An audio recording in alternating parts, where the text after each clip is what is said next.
Est-ce que vous avez l'impression de bloquer sur votre sevrage, d'être sur un plateau, de ne pas savoir quand est-ce qu'il faut se lancer, si c'est le bon moment ou pas, d'avoir l'impression qu'il faut accumuler un petit peu plus de connaissances pour bien réussir?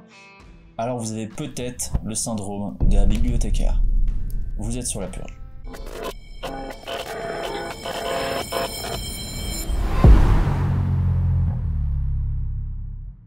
Salut à tous, moi c'est Damien, ancien addict pendant 10 ans, purgé depuis 3 ans. Avant de commencer la vidéo, on va parler brièvement d'un truc assez tabou, la drague de rue. Après l'énorme succès du jeu MeToo, on vient de sortir son extension, Inceste. Et oui, quand je vois une fille qui me plaît dans la rue, je vais lui parler.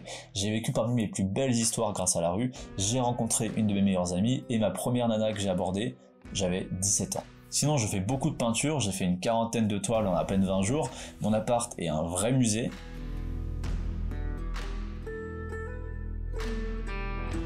Et j'ai aussi beaucoup fait de photos en partant de rien l'an dernier. Enfin, beaucoup, c'est subjectif vu qu'on a été confinés la moitié de l'année. Bref, ce qui fait qu'en très peu de temps, j'ai shooté les Miss Petit Univers. Si je vous parle de tous ces petits faits d'armes, c'est pour faire un contraste. J'avais regardé que quelques vidéos YouTube de Nicolas Dolto avant d'aborder ma première fille à 17 ans. Je n'ai aucune connaissance technique ou historique en peinture, et la photo, je ne m'y connaissais mais absolument pas. En vérité, j'ai failli intégrer une école d'audiovisuel qui prenait que 10 candidats par an, passable sur concours. J'ai passé le concours, j'ai réussi le concours, et j'ai refusé l'entrée. Parce que j'avais contacté d'autres élèves, des anciens élèves, je leur ai demandé comment se passait le cursus, ils m'avaient dit que c'était 1 an de théorie, 1 an de pourquoi ce mec a créé ça, pourquoi il a créé ça, qu'est-ce que ça a changé? Et en vrai, tamponne la tartine. Moi, j'ai juste envie de créer. Je veux créer, je veux faire, je veux être dans l'action. Sauf, et là on revient sur le porno, que t'as des gens pour réussir leur sevrage, ils vont emmagasiner plein d'informations, pensant que ça va les aider une fois qu'ils se lanceront.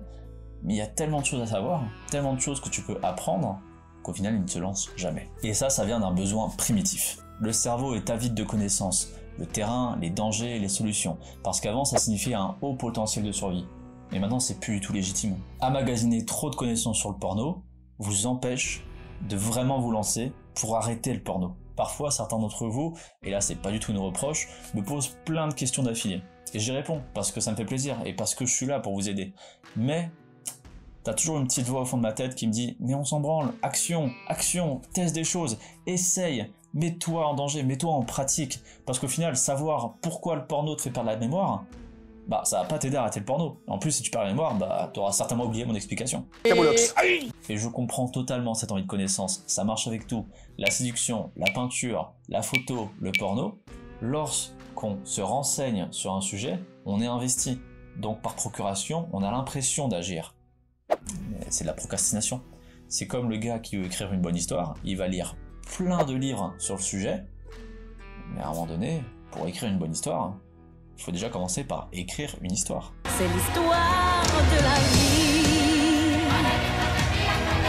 C'est le syndrome de la bibliothécaire, amasser plein d'informations pour se donner l'illusion qu'on fait un pas vers notre objectif. Sauf que c'est souvent dérisoire et inutile. Attention, lorsqu'on a un problème précis, là c'est important d'aller se renseigner, d'aller acquérir des connaissances pour résoudre ce problème, pour passer au-dessus de ce problème. Mais lorsqu'on parle de sujets aussi vastes que la séduction, que la peinture, que la photo ou que le porno, qui ne sont au final que des extériorisations d'être soi, bah le seul moyen de s'améliorer, c'est de pratiquer pour comprendre c'est quoi être soi. Et dans le porno, comprendre c'est quoi être soi, c'est comprendre quels sont ses triggers psychologiques, quels sont ses scans internes et externes, quelles sont ses faiblesses, quelles sont ses envies. Je vais être franc. J'ai voulu créer cette chaîne YouTube dans l'objectif qu'elle soit la meilleure chaîne dédiée à l'addiction à la pornographie. Pas de branlette intellectuelle, juste le contenu le plus qualitatif et le plus important. J'ai pas envie de parler avec vous pendant 8 ans du porno. Si dans 8 ans on en parle encore, c'est que je vous ai clairement pas aidé. Et pour atteindre ce but, j'ai structuré cette chaîne YouTube dans un ordre très précis. On a fait le pourquoi, là on va finir le quoi, et on va passer au comment.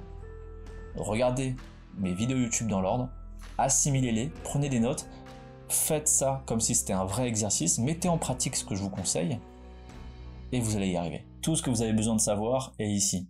Maintenant, il y a forcément des petits détails auxquels je n'ai pas pensé, auxquels je n'ai pas parlé, mais parce qu'ils sont pas forcément pertinents, ils sont pas importants pour comprendre comment ça fonctionne l'addiction au porno et comment s'en sortir. Donc si vous avez d'autres questions, c'est soit du petit détail, soit, et l'un et l'autre vont souvent ensemble, le syndrome de la bibliothécaire. Car une fois qu'on a les réponses à nos questions, c'est quoi la prochaine étape? L'action, donc la guérison, donc le face-à-face avec soi, face à ses démons.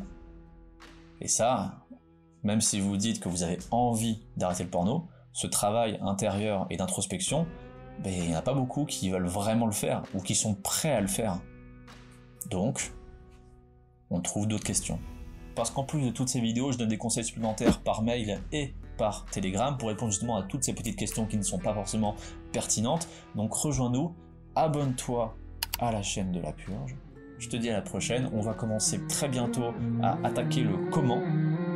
Je te dis ciao.